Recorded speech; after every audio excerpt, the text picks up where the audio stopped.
Vai lá, Dan, fala a sua tese aí, qual que é? A minha tese, deixa eu pegar o nome dela, que a minha tese, né? A tese que me foi empurrada pela Vanessa. Você leu. Eu vi, só porque ele A minha foi tese elogiar. é a tese de número 4, Analisando né? as teses. Você deveria amar. A minha É tese é mundo a de tese. classes. Pra poder a gente A minha saber. tese, dizia Importa, eu, tá. que a aritmética, tá ligado? A minha tese é a tese Na de número 4. tese... Desculpa, gente, o Clay tá falando aqui comigo. Fala aí. Tá bom. Então, a minha tese é... A minha tese é de número 4, certo? E o nome dela é por um partido revolucionário da classe trabalhadora. Beleza. Essa tese, ela é uma tese basicamente marxista, entendeu? Porque o que ela tá colocando ali, né, é que assim, a gente tá com vários problemas, porque toda tese, né, começa mal Muro das Lamentações, todas elas são assim, né, e essa não é diferente, tá ligado? Certo? Tá bom, depois você fala desses meses aí, tá ligado?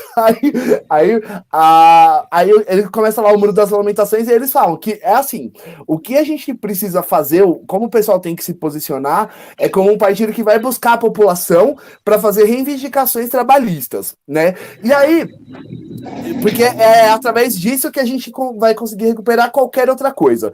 E aí existem duas críticas que eu vou fazer dentro da conjuntura da coisa. Quando eles falam que é assim, eu até entendo o argumento, mas eles falam que é assim, existe um falso senso revolucionário dentro da esquerda quando você coloca as pautas identitárias acima das causas dos trabalhadores, da causa do proletariado. Eu entendo o que eles estão querendo dizer com isso, porque é o seguinte, né? O racismo, a homofobia, né? A xenofobia, elas são coisas que acontecem com determinado segmento das pessoas. E embora seja mais forte quando a pessoa é pobre, também acontece quando a pessoa é rica. Você entendeu? Então, por exemplo, as lutas LGBTQIA+, elas não são lutas do proletariado, elas são lutas dos LGBTQIA+. Entendeu? Então, dentro dessa tese, elas deveriam ser secundárias, entendeu? A tese apresenta isso de uma forma péssima, entendeu? Porque ela meio que coloca que as pautas identitárias elas não são importantes, né? No videozinho que eu fiz, eu passei um pouquinho de pano nisso aí, porque o cara que escreveu a tese escreveu muito mal isso aí. Eu entendi o que ele quis dizer, mas ele escreveu muito mal.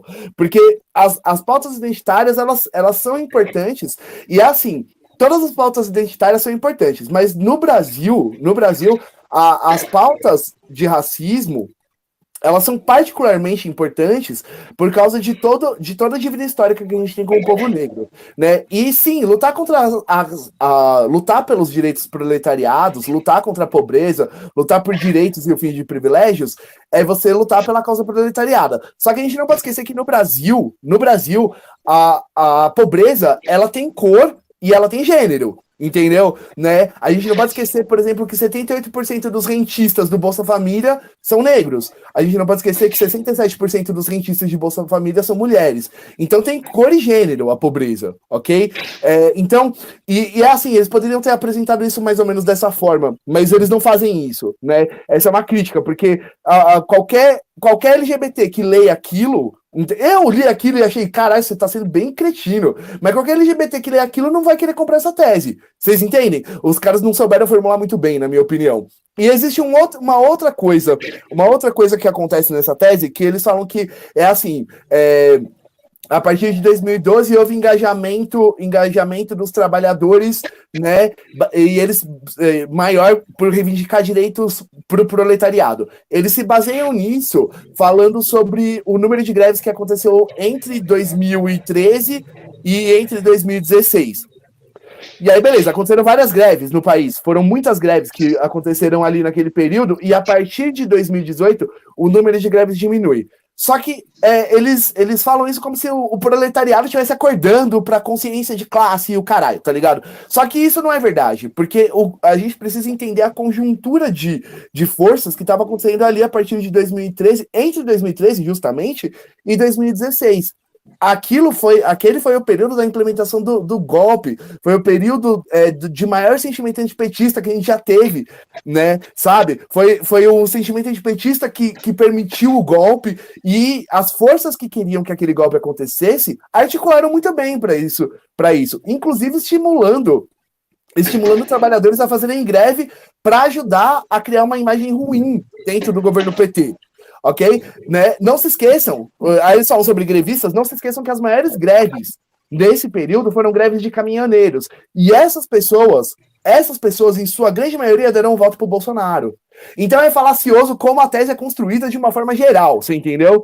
Né? Aí depois eles falam, aí a partir de 2018 as greves diminuíram. 2018 foi um ano que um monte desses trabalhadores que foram manipulados para fazer greve entre 2013 e 2016 achou que ia ficar tudo bem, porque elegeram o mito, ok? Então, é natural que aquilo tenha acontecido. E aí eles colocam, em 2020 teve só 600 e tantas greves. Só que em 2020 teve a pandemia também, meu amigo. Você entendeu? Então, a tese é construída de uma forma extremamente falaciosa, cara. Tá ligado? Né? Eu fiz o vídeo, eu tentei ser o mais imparcial possível, né? Mas, cara, francamente, é péssima. É péssima. Obrigado, tá, Vanessa? Você me fez ler isso aí. Você me deve 2 horas da minha vida, tá? Bom, é isso, gente. Eu fiz de propósito. Eu tenho a falar sobre essa tese. Eu falei, eu vou passar pra alguém essa tese, senão vai cair pra mim. Bom, agora... Olha que cretina. Tá bom, agora comentem. É o seguinte, Vamos lá. Nessa tese, isso das pautas identitárias, elas geram muitos grupos, muitos times. Existe muito time, muitos grupinhos. Então, a gente tem que acordar para que o que acontece na população brasileira são 2 times principais. É rico versus pobre. E isso que a gente tem que polarizar, esquerda versus direita, rico versus pobre. Então, são 2 times que interessam. Não adianta fazer time de mulher, time de homossexual, time de heterossexual. Não adianta fazer um monte de time. Vamos ao que interessa. É isso que eles falam nessa tese, gente. E eu acho que eu vou votar nela. O que vocês acham?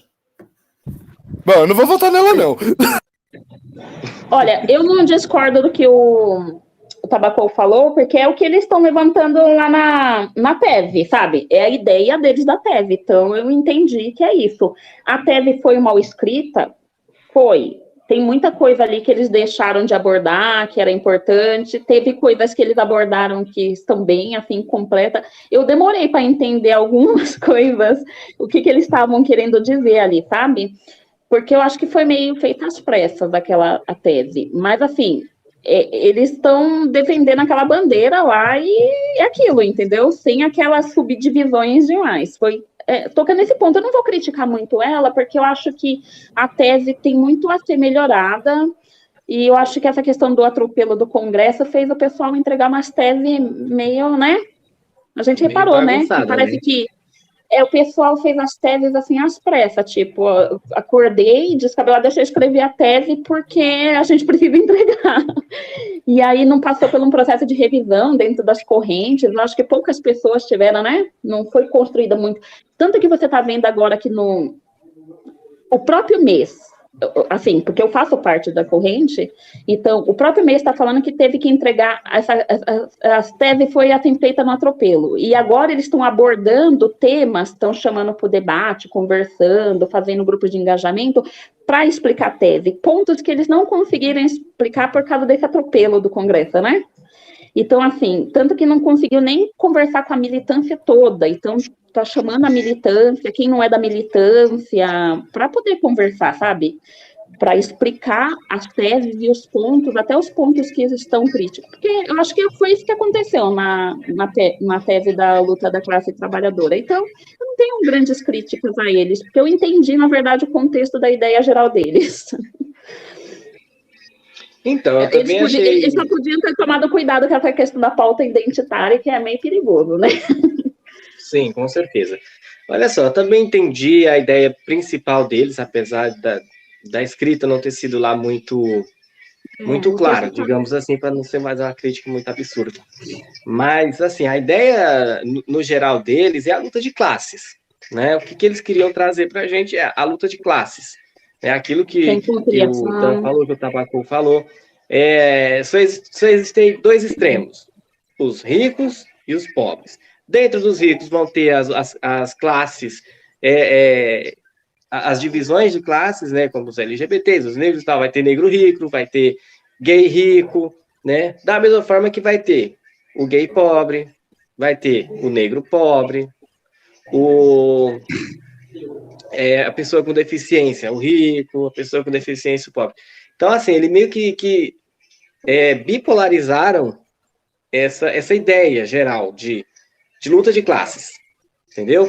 Rico versus pobres. Dentro dos ricos vão ter as subclasses, né? E da mesma forma que o pobre. Só que o que eu vejo, assim, que eles não pararam para pensar ou não tiveram tempo de escrever isso de uma forma mais clara, é que os ricos, que tem os gays, os negros, pessoas com deficiência, né? São bem pouquinhos, tá? Bem pouquinho mesmo. Porque a maior concentração vai estar no lado do pobre, né? Mas deu para entender mais ou menos o que eles queriam dizer. Só que eu acho que faltou um pouco disso, né? Eles terem essa percepção de que lógico, vai ter as subclasses lá dentro de cada um, que eles estão dividindo aí, ricos e pobres. Só que os ricos sempre vão ser uma pequena gama, né, de pessoas, enquanto que a grande massa, o grande povão, né, as divisões, né, dessas subdivisões vão estar sempre a maioria do lado do pobre. Mas é isso. Posso voltar só a um ponto que eu esqueci de falar?